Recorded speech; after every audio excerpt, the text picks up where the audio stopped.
Thanks. Great. Time for that. I've chosen the topic of leadership today because I think it's one of the key elements of crew resource management, and also a topic that I think is very often hard to define. And I'm really pleased that I've actually seen and heard the presentation from Terence and the presentation from Barbara, because I've got a few references actually linking to what you've been talking about. So I was really pleased when I saw that. The elements of my presentation today will be in coming 3 steps like this. The first one, what is a good leader? I've got a few statements there and a little video clip for you as well. And I'm asking the question, do we need motivation at all? And for that, I've got some statistics from research. And by the end, I will like to provide some specific communicative tools as well. But first, actually, I'd like to start with a question to all of you. I'd like to ask you if you see yourselves as good leaders. How many of you in here would look at yourself as a good leader? Raise your hands. Come on. You don't need to have a position, a role as a leader in your job. You could actually look at yourself as a leader if you're in charge of a project in kindergarten, or taking care of arranging a party as the one being in charge. Good leaders. Okay, a few more then. Great, thanks. Good to see you. Although I'm sure that a lot more of you in here are actually good leaders. But anyway, when I ask you the question, if you see yourself as a good leader, and when I say the word good leader, do you think that you get the same picture of what a good leader is? I see a few heads shaking like this, but I don't think so either. I actually think we produce a lot of different images of what a good leader is when we say this. Because we're all influenced by our childhood experiences and our backgrounds, and that gives us different perceptions of what good leadership is. I'd like to tell you a little story to kind of back up on this, how we shape perceptions in our minds. And this is a true story, actually.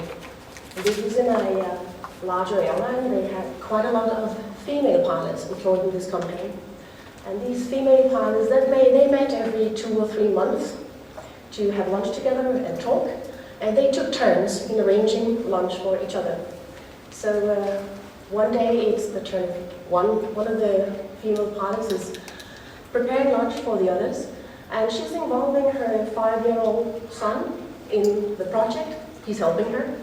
And finally the guests arrive, the other women, they arrive, and one of the guests, she gets involved in a conversation with the little 5-year-old boy, and she asks him, so, what do you want to be when you grow up? Do you want to be a pilot just like your mother? And he looks at her and says, no, it's such a girly job. I don't think it is, but this was his perception of the world based on what he had seen and experienced up until now in his life. I think he will learn later on. It's not quite like that. But this is an example, yes, of how a person's perception takes shape from early childhood. And I'll actually get back to that later. Now, in acknowledging the fact that we do not all have the same ideas of what good leadership is, it feels a bit like I'm kind of complicating my own presentation here. Because if we have different pictures, will it at all then be possible to agree on a common concept of what good leadership is and motivating leadership? I do believe it is. I do believe that there are powerful traits in a leader that are worldwide working as a motivating factor. So to answer the question, I searched the internet for what I could find there and what others say about leadership. And here is some of what I found. I'll just leave the text up here and give you the time to read the text.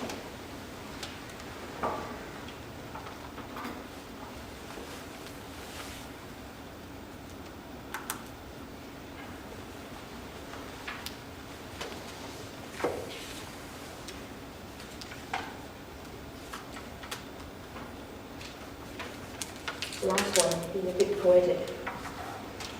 But all these statements seem to indicate that the leader is a person who inspires, who influences others, who motivates, and who's a role model that others follow. Kind of giving me this picture. I'll give you another statement. Be willing to make decisions. That is the most important quality in a good leader. Now, in this statement, it seems that we've kind of tightened up a bit here, and we're indicating that a leader also must be able to cut through when needed. One more statement for you. I'll give you the next one. Leaders have followers, managers have subordinates. When I see this statement, I get a feeling that it's positive to be a leader, but it's negative to be a manager. And I get this picture on the retina.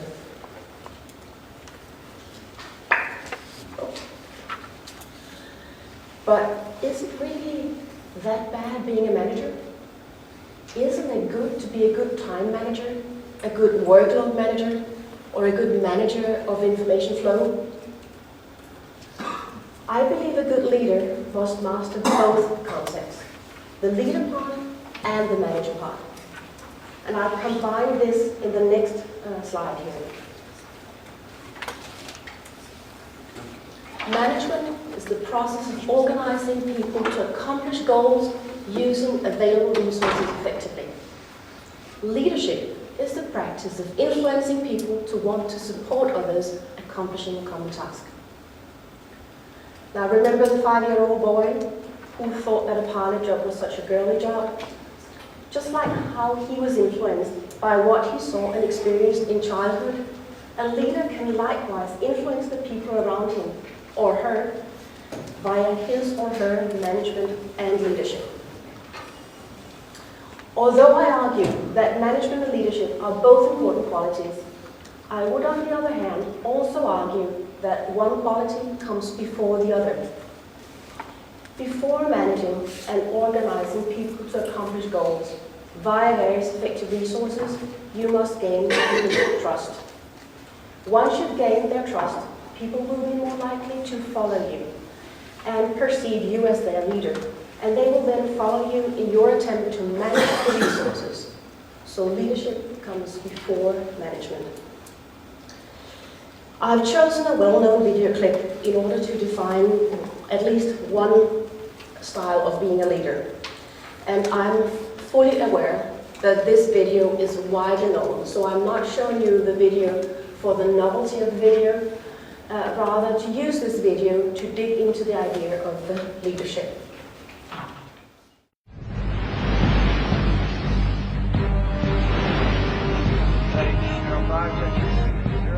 Again, this is the USS Montana requesting that you immediately divert your course 15 degrees to the north to avoid a collision. Over. Please divert your course 15 degrees to the south to avoid collision. This is Captain Hancock. You will divert your course. Over. Negative, Captain. I'm not moving anything. Change your course. Over. Sir, this is the USS Montana, the second largest vessel in the North Atlantic Fleet. You will change course 15 degrees north, or I will be forced to take measures to ensure the safety of this ship. Over. This is the lighthouse, mate. It's your call. Hello, Captain? I think he's gone. Fair enough. Hello, Captain? To be honest, I've watched this video clip countless times, and I just find it amusing every time. I just love it. I think it's wonderful. But anyway, I'll go back to the statements about leadership that I showed you before. Have a look at them again, and I'll ask you which statement you think matches Captain Hancock. Again, I'll give you the time to read the text.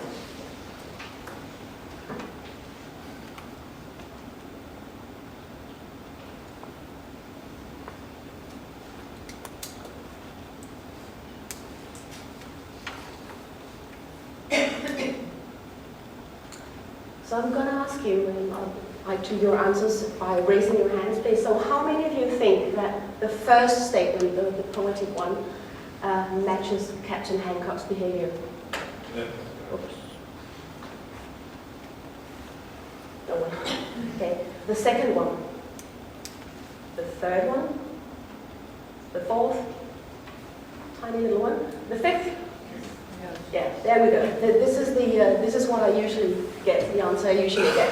Yes, he was sure willing to make a decision. He is, Captain Hancock here, represents a somewhat old-fashioned leadership style. As a leader, he's playing the role of a vigorous, determined, decisive man. But what did that bring him? An important part of making decisions is to gather as much information as possible in the time available. Those around Captain Hancock will perceive him as a role model. And what did they learn from his behavior? Well, they learned that a leader can disregard the option of asking for clarifying information. And as a manager, what did he actually manage? He sure did not manage information flow. More importantly, did he fail to stimulate and motivate his subordinates who seemed suppressed by his authority and what we can assume likely to follow his example of non-motivational behavior. But now my question is, how much does it mean to employees to have a leader that is motivating? Will it influence how you work? Have a look at the next slide and think of how motivated you think this worker was when he showed up for work in the morning.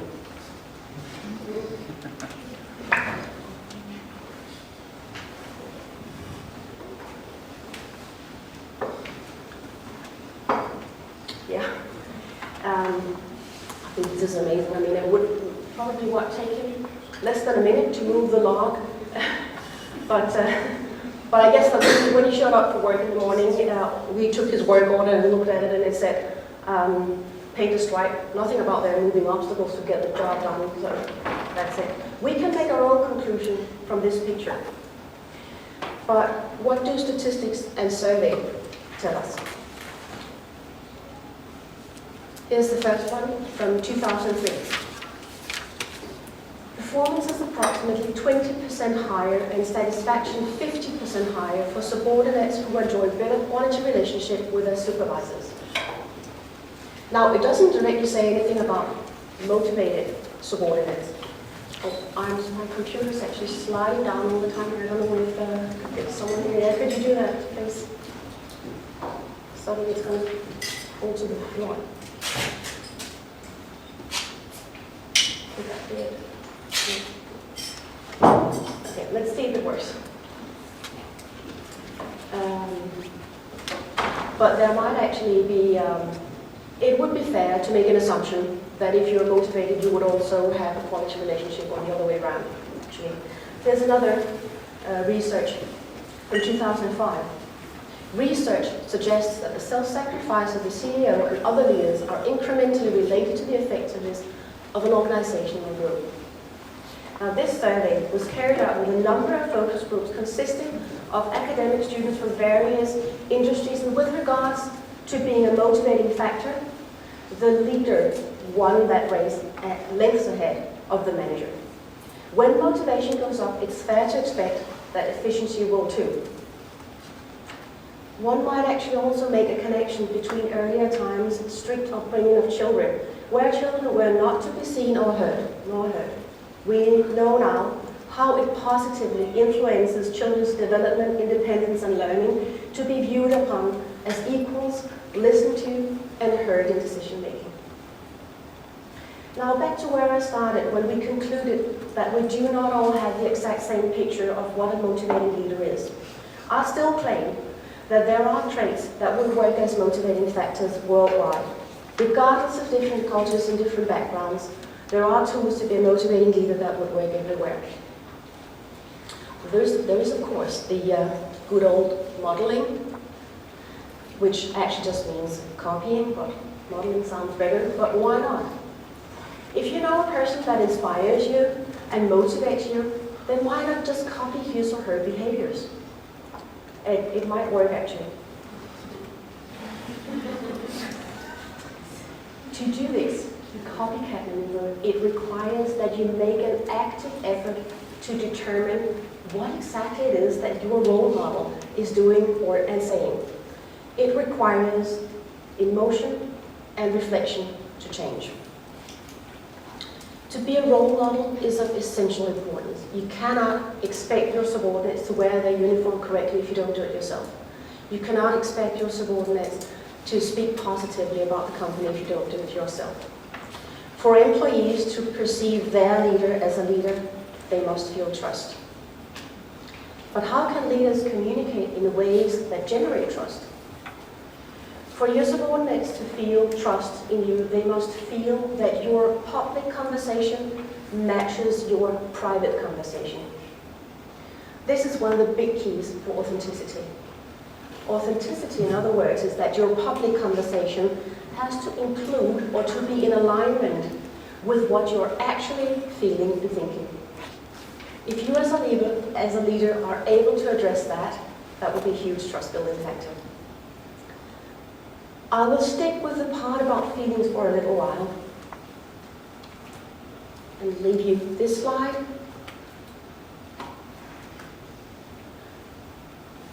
People will never forget how you made them feel. And hopefully by now I have convinced you, or at least moved you towards my ideas of motivating leadership, but I feel I owe you to take you beyond the theoretical points that we've made so far. So far it's like saying, be a good Christian, period. Yes, but how? How exactly do we do that? We haven't yet touched upon the how. So in order to truly gain acceptance of my point today, and to make you feel that I've given some valuable information, I want to endorse my own beliefs and provide you with a set of tools that guide towards the aforementioned feeling of authenticity, which in my opinion is a good starter to enact motivating leadership in practice. This leads me to the next slide, in which I've gathered some specific communicative tools.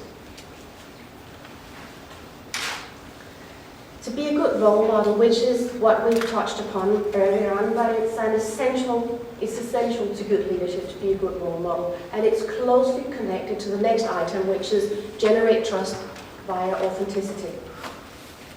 If you feel it, you will reveal it. So you might as well get your public conversation in alignment with your thoughts and feelings. The next items are very specific communicative tools to say the words, great job and thank you. This is praising. And the best tool for a leader may actually be to realize what it does to an employee to be praised. It's a motivational factor when people feel good. And people might often want to work harder to satisfy their leader on a personal level. When the leader cares about his or her employees' personal recognition, it will repay back. I believe in you. Express your trust in employees. It will remove constraints. And how can I help you? When employees are given the right tools and feel that they have access to the right tools, they and the team will develop and grow. I was wrong, because leadership is not about being perfect. And together we can. Create a feeling of being in it together, that you have a common goal. Express yourself by the use of we and us instead of you and me. And this is where I made reference to what you said, Barbara, actually. And I'd like to give you an example, actually. Imagine that you're in a meeting and your leader speaks to you like this. Your proposal is very good, but how do you make sure you do not go over budget? Which feeling does it give you inside with regards to the weight of the responsibility for the job? In spoken to like this, you're likely to feel that it is your responsibility solely. We can express the exact same sentence with a tiny little change of words. You can do like this. Your proposal is very, very good, but how can we make sure we do not go over budget? It is now being indicated by the words to you that we're in it together, that we're there to help each other, that we have a common goal. And whilst you might be thinking, can such a small word really make a big difference? Of course, it's not only about the words, it's perhaps more about what your choice of words reveals about how you feel. Now, I might want to add something to the communicative tools box that I showed you before, but I'd like to do a little exercise with you first. And I'm kind of proud to admit, actually, that I've been doing some modeling myself, well, basically copying, because I was attending the World Aviation Training Symposium in Orlando in 2013, and there was a speaker there who made a little exercise which I found to be spot on to express what I want to express now, but also what he had to show us that particular day. So I just copied that one. So for those of you who've seen it before and been there, it will be a reminder. For those of you who haven't seen it before, it hopefully will be an eye-opener. And for doing this little exercise, I need your help. I need you to be with me in this. So if you could find each other 2 and 2, so that everyone has a partner, 2 and 2 together. Could you do that, please?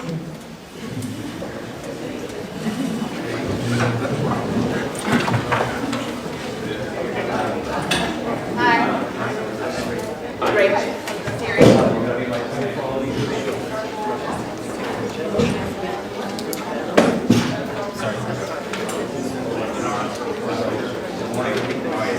Okay.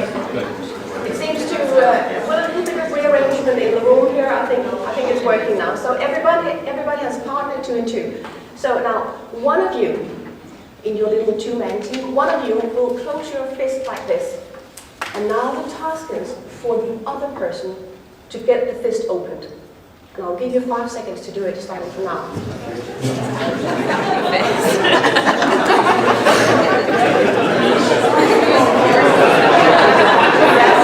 Time is up. Your time is up.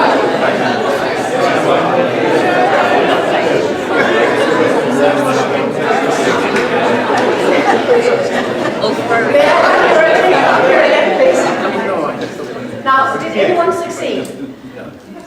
Yes, you succeeded. What did you do? I asked her to open her fist. Exactly. Thank you. Thank you very much.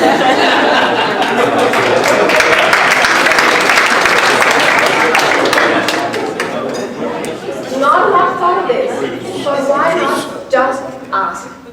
Asking might have done the job.